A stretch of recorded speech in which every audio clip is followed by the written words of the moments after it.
Oi, gente. Então, hoje a gente vai falar sobre distribuição eletrônica, tá? Que é a continuação aí da nossa matéria sobre atomística.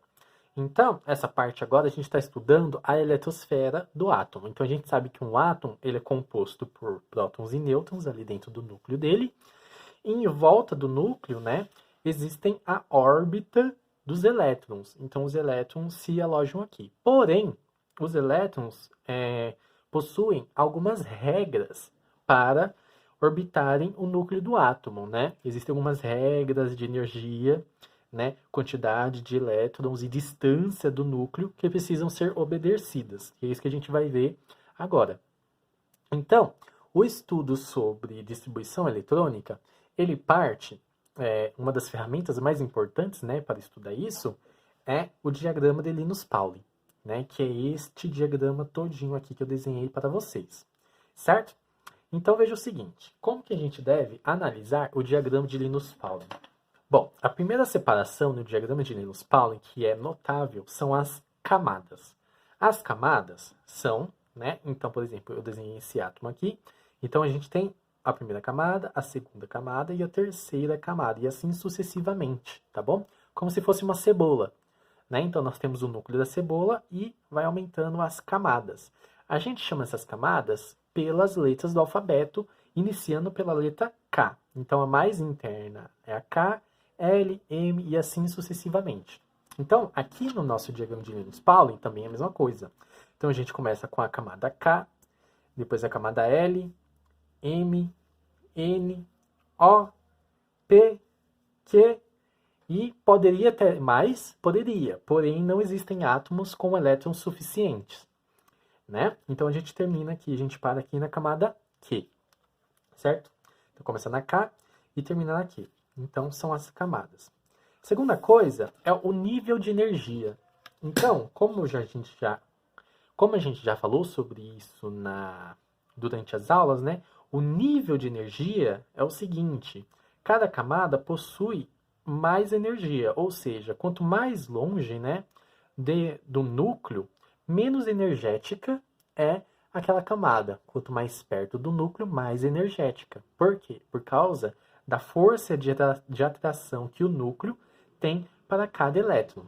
Então, nós temos aí os 7 níveis de energia, né? Então, começa nível 1, nível 2, 3, 4, 5, 6 e 7, certo? Sendo o 1 o nível mais perto do núcleo e 7 o nível mais longe do núcleo, tá bom? Lembrando que tem átomos que não chegam até o 7, como a gente vai fazer alguns exemplos, né? Tem átomos que chegam só até aqui.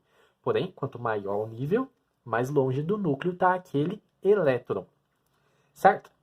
Depois nós temos aqui os subníveis de energia, né? O subnível é a forma como aquele elétron orbita o meu átomo, certo? Por quê?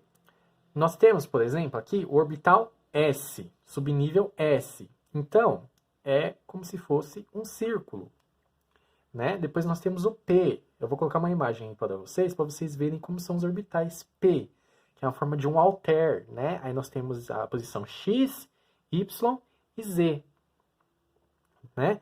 Depois nós temos o D. O D é mais complexo, porque aí nós temos XYZ, XY, x quadrado menos y quadrado e assim vai, né? São 5.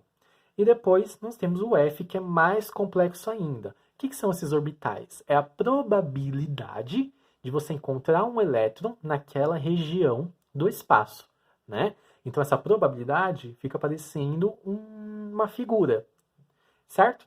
Então esses são os subníveis de energia.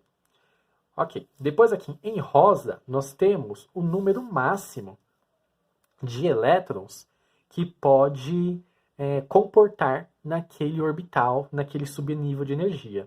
Então, o orbital S, ele comporta, no máximo, 2 elétrons. Então, aqui de novo, né? Então, o orbital S, ele comporta, no máximo, 2 elétrons. O orbital P, ele cabe até 6 elétrons. O D cabe até 10 elétrons. E o F cabe até 14 elétrons. Ok? E depois, gente, se vocês notarem, cada camada tem um número máximo de elétrons que cabe nela, que é esse último número que eu coloquei aqui no final. Então veja, a camada K cabe no máximo 2 elétrons. A camada L, 8, né? Porque está somando, né? 6, 7, 8. Depois, a camada M cabe 18. 10 mais 6 mais 2. Depois aqui, a camada N cabe 32. 14 mais 10 mais 6 mais 2. A camada O também cabe 32. Aí depois, a camada P cabe 18 e a camada Q cabe 8. O que é isso, né? Então, cada camada, então, por exemplo, essa camada aqui, a camada K, ela cabe 2 elétrons, como eu desenho aqui, ó, 2 elétrons, 1, 2. A camada L cabe 8 elétrons, então tem aqui, ó, 1, 2, 3, 4, 5, 6, 7, 8 elétrons. A camada M, ela cabe 18, então se contar aqui, ó, tem 18 elétrons, tá? Então é assim, essas são as principais regras da distribuição dos elétrons na eletrosfera do átomo, certo? Agora, esse diagrama, ele também é útil para nós sabermos, por exemplo, qual que é a camada de valência e como que os elétrons estão distribuídos dentro de um átomo. Então, vamos pegar aqui o exemplo do lítio. Se vocês olharem na tabela periódica, o lítio ele tem um número atômico de 3. Isso quer dizer que ele tem 3 elétrons.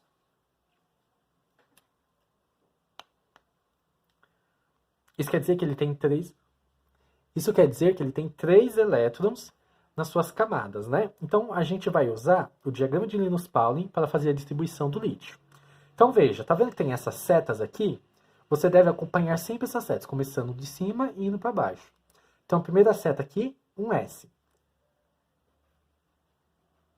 Ok? Um S cabe 2 elétrons. 2 elétrons. Então, já coloquei os 2 elétrons do lítio, certo? Só que o lítio tem 3. Então, eu vou para a próxima seta. A próxima seta é 2S. 2S. Certo? Porém, só tenho mais um elétron de lítio. Então, eu coloco 1 aqui.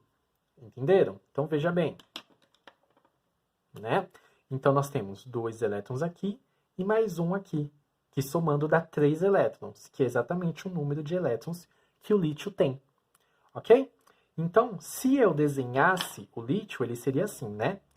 Então, aqui nós temos o núcleo, aqui nós temos 2 elétrons, né, na camada 1s. E na camada 2s, nós teríamos um elétron. Né? Então, aqui o núcleo, camada K, camada L. Ou, nível de energia, né? 1s e 2s. Ok, gente? Uma coisa importante de se dizer é que essa última camada aqui, a gente chama de valência. Lembrando aí, né? Então, a última camada eletrônica de um átomo a gente chama de camada de valência, porque é justamente nessa camada que ocorrem as ligações químicas. Vamos fazer mais um exemplo. Agora nós temos o potássio. Então, potássio, né? Então, a gente começa. 1s com 2. Começou aqui, né? 1s com 2. Então, de 19, sobrou 17 elétrons, porque já foi 2 aqui, né? Então, vamos lá. 2s com 2. Pronto, agora acabou aqui. Vou para a próxima seta. 2p com 6, certo? Então, ó, já foi 6, 7, 8, 9 e 10. Falta 9 elétrons. Depois do 2p com 6 vem o 3s com 2. Então, já temos 12. Okay? Depois do 3s com 2 vem o 3p6. Então, ó, sempre seguindo a seta. Ó. Essa seta, essa seta, essa seta, agora essa aqui. Entendeu? Termina aqui, vai para a próxima de baixo. Então, 3p.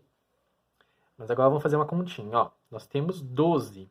É a nossa camada de valência. Que é igual eu falei aqui em cima. Vamos fazer do nitrogênio agora. Nitrogênio. 1s com 2. 2s com 2.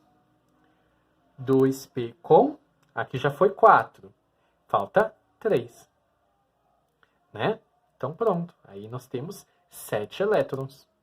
Ok? Lembrando que essa aqui é a camada de valência. Tá bom, gente?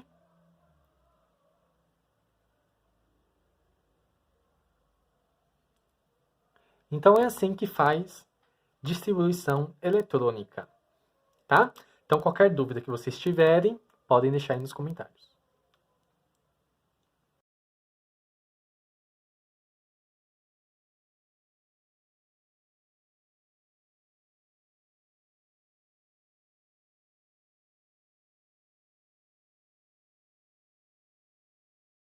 Então é assim que faz distribuição eletrônica, tá? Então qualquer dúvida que vocês tiverem, podem deixar aí nos comentários.